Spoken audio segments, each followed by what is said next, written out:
Замерихме компресия, имаме 13 бара, 12, 12, 10 на цилиндъра с 10. Ще направим компресионен тест. Свързали сме въздушната линия от компресора налягане. Сега ще направим тест. Специфичното за този компресионен тест е, че трябва буталото на цилиндъра, който замерваме, да е в горна мъртва точка. За целта въртим коляновия вал, докато се стигне до позиция горна мъртва точка на буталото. Тогава започваме.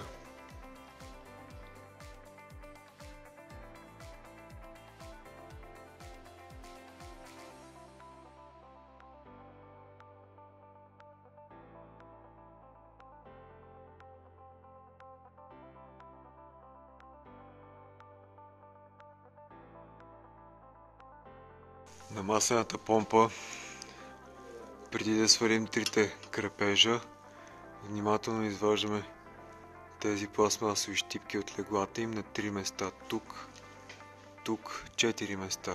Тук горе. И ето тук, за да получим достъп до веригата, която задвижва масената помпа, и да я разкачим преди да свалим масената помпа.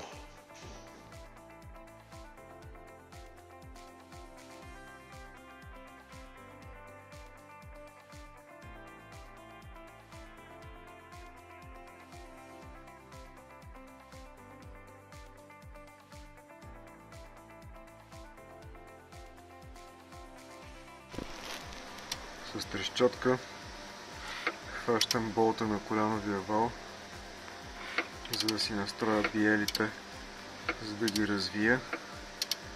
После избутвам буталата нагоре. Поставям нови бутала на старите биели. Свалил съм от предишното бутало старите зегерки. Ще покажа как след малко. Сега трябва да инсталираме новите зегерки. Много внимаваме, докато работим, да не натискаме сегментите. Сега от едната страна сме вкарали зегерка. Изваждаме. Слагаме биелата. Като предварително сме запомнили коя страна ни е дясна, коя страна ни е лява, по начина на монтаж, както е била в автомобил. Тук на буталото има стрелка. Тази стрелка трябва да сочи към ангренажа. Значи ориентираме ето по този начин. Буталото гледа към ангренажа, надписите гледат към другия край. Тук сме сложили предварително масло и ще завъртим така внимателно да си влезе.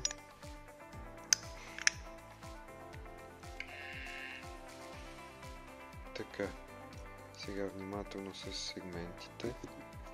Хоп, по предизвикателната част, втората шайбичка. Питам се единия край да вкарам, да легна долу в ръба, и тук придържам с пръста и с много тънка отверка, много внимателно, защото ако се приложи много сила към шайбата, може да я деформираме, тя става неизползваема и имаме много голям риск за двигателя, ако поставим деформирана шайба. Така, тук притискам тази част, която вече е вкарана. Тук започваме вътре на ръба, по средата се явява тук, между частта, която е вън и частта, която е вътре.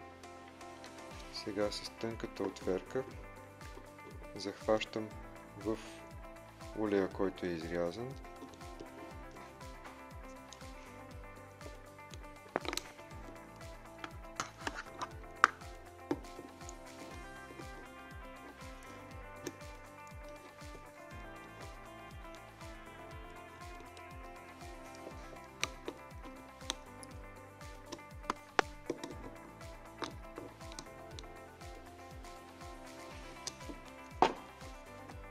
Така, сега остава да вкараме крайчето, защото гледа нагоре.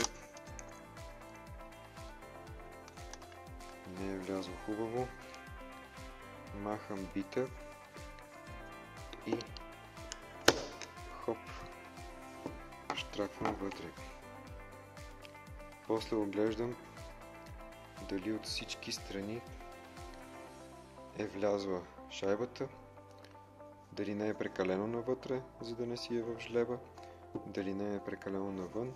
Оглеждаме внимателно по цялата окръжност на шайбата, да си е вътре. Преди монтаж на буталото в цилиндъра нареждаме сегментите под формата на емблемата Mercedes, т.е. ключовете им да не са в една и съща ориентация.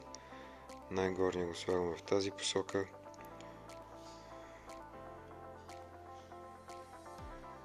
Ето го втория тук ключ и третия масления. Ето го тук ключа. Когато ще монтираме обратно буталата в цилиндрите, е много важно да съобразим ориентацията на петите, защото те са чупени. Ето как тук почти не се вижда къде се съвпадат. Това е позицията, в която трябва да бъдат. Ако петата е обърната, тя няма да пасва. Много е важно да съобразим ориентацията,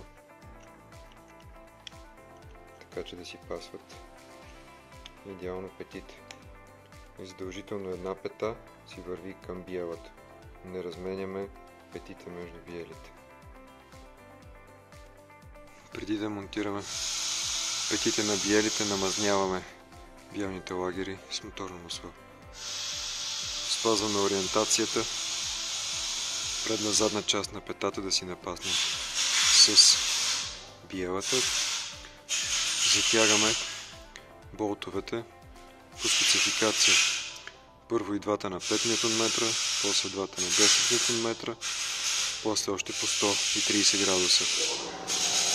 Преди да пристъпим към монтаж на буталата в цилиндрите, много важно, освен да си подредим сегментите през 120 градуса на принципа на емблемата на Mercedes, друго, трябва да сложим моторно масло по буталото, да влезе хубаво и в каналчетата на сегментите, по полата на буталото и по двете страни на биелните лагери и вътре в самия цилиндър да намажем преди да вкараме буталото.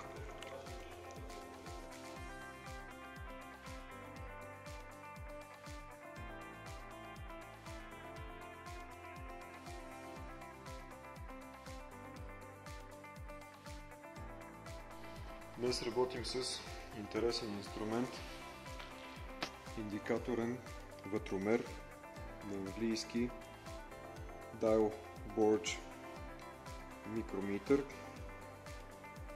Indicator. С него работим по следния начин. По принцип схемата е да се калибрира с този шугър, но според мен има риск от вкарване на отклонение още при калибрирането. Затова си позволявам да променя методологията без да нарушаваме нейната прецизност. Това, което имаме като показание, е почти на 0. Един пълен оборот е 1 мм на малкия циферблат. Когато го вкараме в цилиндъра на двигателя, ще имаме показание около 1,97. Ето в тази зона.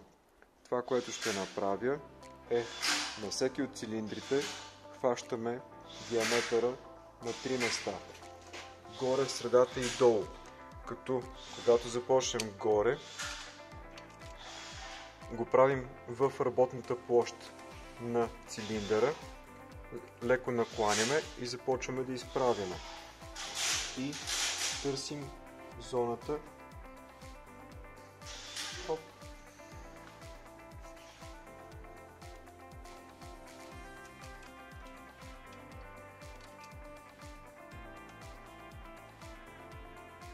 Така. Ето ни 1,96,5. този начин хващаме разстоянието горе, по-надолу и най-долу в тази посока. После хващаме разстоянията на 90 градуса, горе, в средата и долу. Записваме показанията в таблица, усредняваме на всеки от цилиндрите, усредняваме показанията в едната посока, усредняваме показанията в другата посока, изваждаме едното усреднено показание с другото усреднено показание и получаваме отклоненията по Х и по Y в ширина и в дължина. Това, което имаме като най-голямо отклонение тук е 13-14 микрона и като цяло приемаме, че цилиндрите на двигателя са в допустимото отклонение от 20 микрона. След като сме подготвили буталото, намазнено с моторно масло, полата, буталото, сегментите, улите на сегментите, отдолу биелния лагер,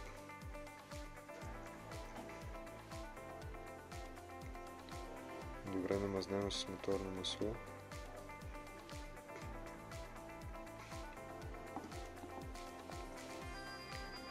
работа с скобата за монтаж за вкарване на буталата, да прибере сегментите, за да вкараме буталата. Придържаме, за да не се отплесне много, и малко разхлабваме. Важно е да се придържа при отпускането, защото иначе се отплесва и се развива. Това ни е ключа за затягане.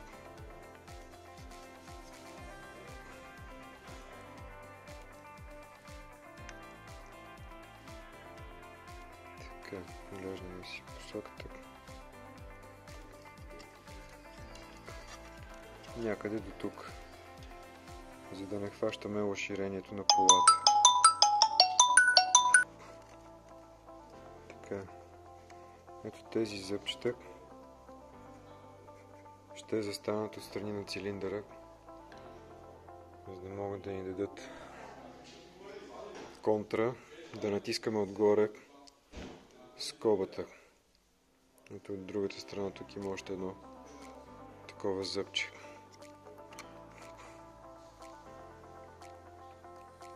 Накрая дозатягаме бавничко. Оглеждаме, щракваме, оглеждаме, щракваме. Тук не трябва да е под ъгъл в някоя посока скобата. Тук има леко ъгъл, така че го изправям преди да съм дозатегнал до край. От тази страна е добре.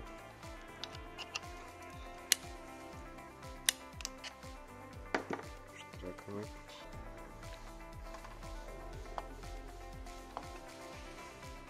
Сега влиза полата. Гледаме да сме на 90 градуса. Ориентацията да не сме под ъгъл. Сега с гумена дръжка на чук или дървена дръжка на чук държим силно натисната скобата, като се стараем да не я усукваме в геометрия. Силно натисната надолу, да притиска и почукваме.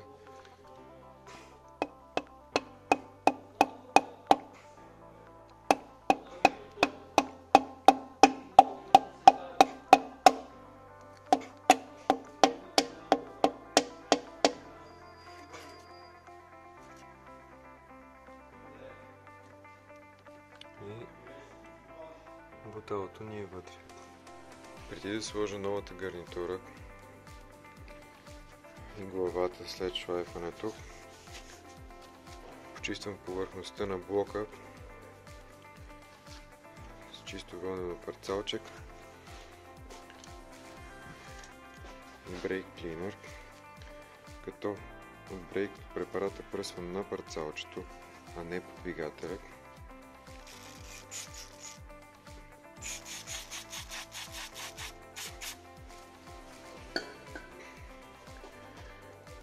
Започвам последователно забърсване, като минавам няколко пъти, докато спре да почернява парцалчето, докато е почистено добре, преди да се сложи гарнитурата.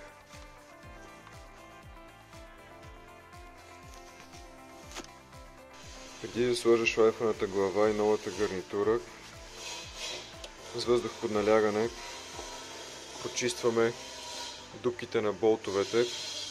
С парцалче придържам, каквото има да не отива към цилиндрите, да излиза навън.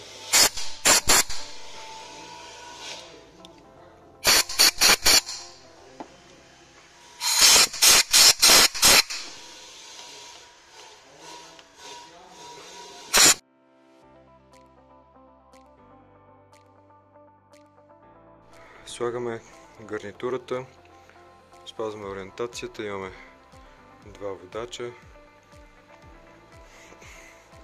Дойде главата, шлайфана, сменени уплътнители на клапаните.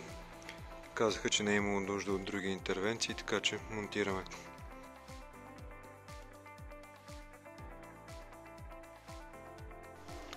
Сложихме главата и започваме да завиваме болтовете. Имаме 10 болта основно, два по-тънки и по-къси от тук и още един по-къс отзад. Имаме схема за затягане. Преди да влезем в схемата за затягане, пак по същата последователност, само ги прибираме, докато усетим съвсем леко съпротивление, все едно на ръка сме затегнали. Ето ни е схемата. Отвътре навън стягаме главата, за да избегнем риска да се получи корем в средата. Имаме първо, второ, трето, четвърто, пето, шесто и така си минаваме веднъж по схемата, съвсем леко да опред болтовете, като сме намазнили леко болтовете по резбата по дължина преди да ги сложим.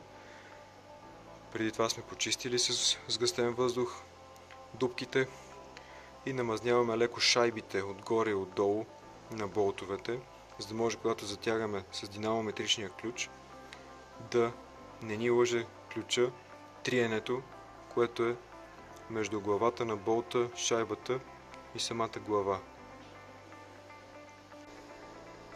След като сме прибрали болтовете с динамометричен ключ, започваме по схемата. Първо на 30 Нм стягаме, после на два пъти по 90 градуса за основните болтове и после по схемата продължаваме за другите два и за третия болт.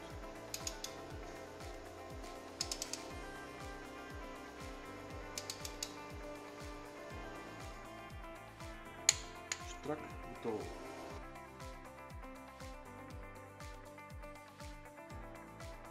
Болтовете на капака на клапаните затягам на 10 Н. Като започваме първо да стягаме средните и после вървим в звездообразна шарка към периферията. Преди да започнем да затягаме болтовете, сме сложили всички болтове, прибрали сме ги леко, за да са се напаснали на местата и тогава започваме да затягаме.